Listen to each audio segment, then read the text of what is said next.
Boris Johnson's been to a party. You weren't invited, as it goes. In fact, probably nobody you know was invited.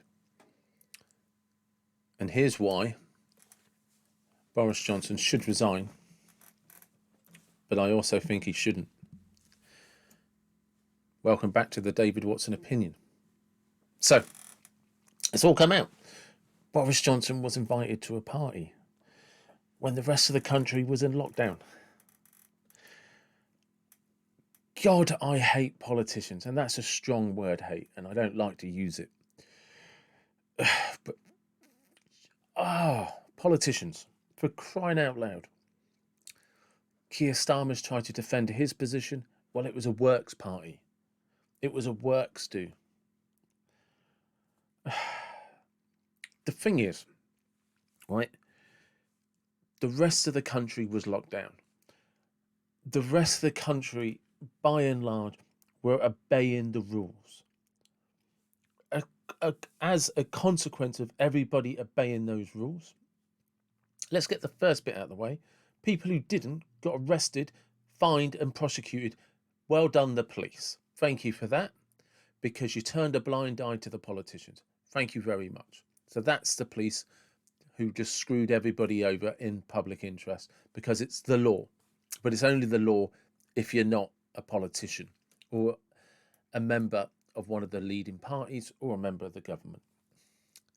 So it's definitely one rule for them, one rule for everyone else. But here's the real thing that makes me angry about this. These lockdown measures, whether you agree with them or whether you don't agree with them, they have cost people's businesses. People were not allowed to attend funerals. People were not allowed to go and see their families. Mental health has skyrocketed because people have been left alone. People were not allowed to be with their family members when they were dying. People were not allowed to attend funerals. It divided families, pulled them apart,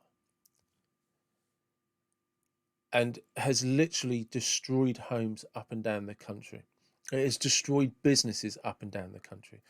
And on top of all of that, all of the money that's been ploughed into your lateral flow tests, which are free, your PCR tests, which are free, furlough money, which is free, but none of it's bloody free because it's all going to be picked up by you and I, the taxpayer. But it was all for the benefit of the country, to help the country. Yeah, except you didn't do it. None of you fucking did it. You partied away, got pissed up, did what the hell you wanted. Ordered takeaways, had Chinese, organised big parties. It's all fine, that's great. Because the rest of the country are just scum. You're pieces of shit. And none of these politicians give a fuck about any of us. So, why don't I think Boris should resign? Here's my problem. I would love him to resign. I've lost complete faith in the guy. My big issue is, my big problem is, who the hell do you replace him with? And I don't mean in the Conservative Party. Why the hell would anybody vote for Keir Starmer? Why the hell would anybody vote for Boris Johnson now? It's, what are your options? And please don't say the Lib Dems. We don't have any strong characters anymore. They're all too worried about Facebook likes, Instagram likes, being woke. And you know, none of them believe it because of their actual actions. And when you listen, when I listen to Boris trying to justify it, when I listen to Keir Starmer trying to justify it, you know they're just talking shit. And here's the thing. They're not even just your Tory toffs or anything like that. You know, they're all just this metropolitan elitism. You know, if I was going to choose a new leader, right, I would actually go for Jacob Rees-Mogg. And hear me out. I am well aware he is not a popular choice. he would not win a public vote. And here's why the public is wrong. Because he's probably actually one of the few true conservatives. Now, you don't have to agree with the party, the Conservative Party, but I would at least like the people who are in their parties to be representative of those party values. Jacob Rees-Mogg is a genuine conservative. He's a Catholic. I think he has 5 or 6 children now. He is actually what the Conservative Party were founded on. People like him. He is a genuine conservative.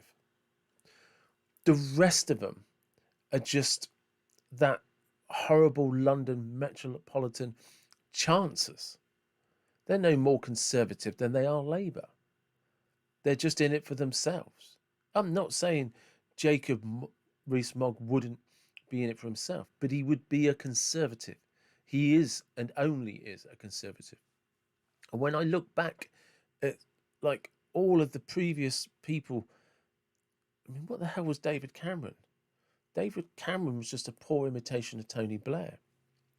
And when you look at the Labour Party, you could argue Jeremy Corbyn was the last true Labour person. As a leader, the last true Labour leader. But he changed his mind on so many things once he got close to power. And even he was, and that's the weird thing, even he was too left for the so-called left. And that's because I don't think there are any true Labour people left. Not in the party. Not leading the party. They're the same crowd as the Metropolitan Conservatives. They're just that London metropolitan chancers. They're just elitist social. I don't know what they are. I mean, literally, that's what I just don't know. When I look back at like the last, you could argue the last good Labour leader was Tony Blair. Now, I've no love for Tony Blair any more than I have any love for Boris Johnson. But the biggest thing that will always tarnish him was what he did with the Iraq War and the weapons of mass destruction. But who before that? I mean, John Prescott, he was the Deputy Prime Minister. He appeared to have never lost touch with his Labour roots, what Labour truly meant. I think Tony Blair could have been an excellent Tory Prime Minister, as he was just as good as a Labour Prime Minister. I mean, Thatcher was as conservative as it got. Her opposition, Neil Kinnock, was as Labour as it got. But what are we left with? Do you know what I mean? This is what infuriates me about all of these lying bastards. It's not that I think any of the previous candidates, prime ministers, MPs, chancellors had any more integrity. I don't.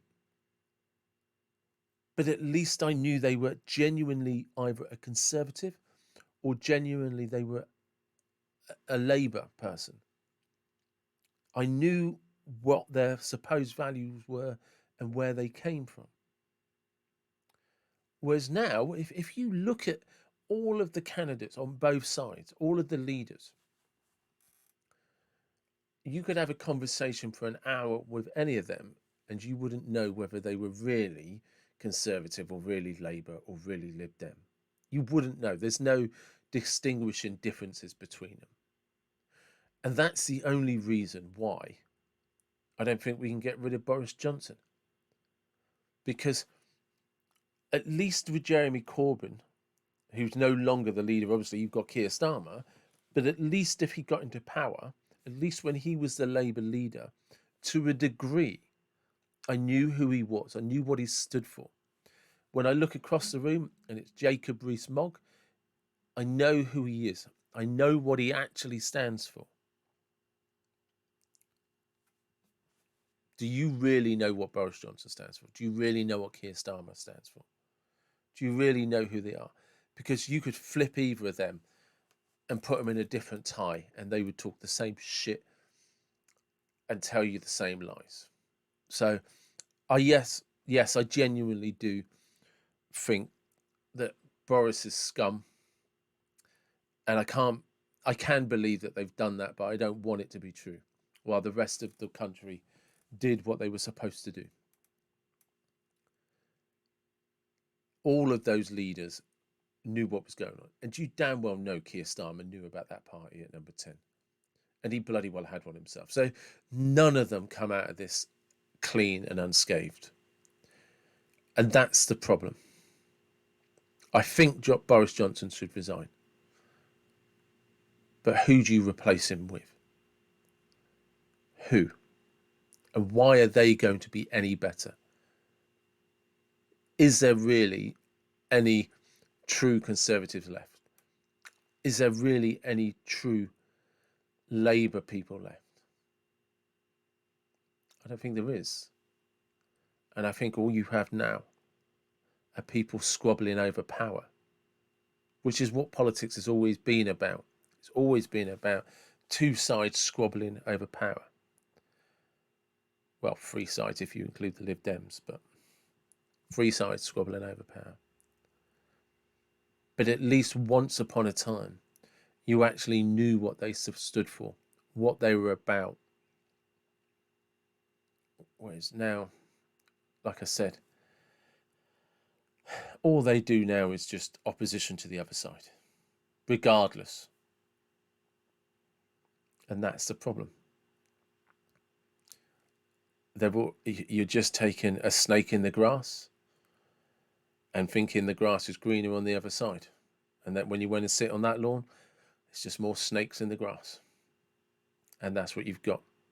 Snakes in the grass. Let me know what you think. Please comment below.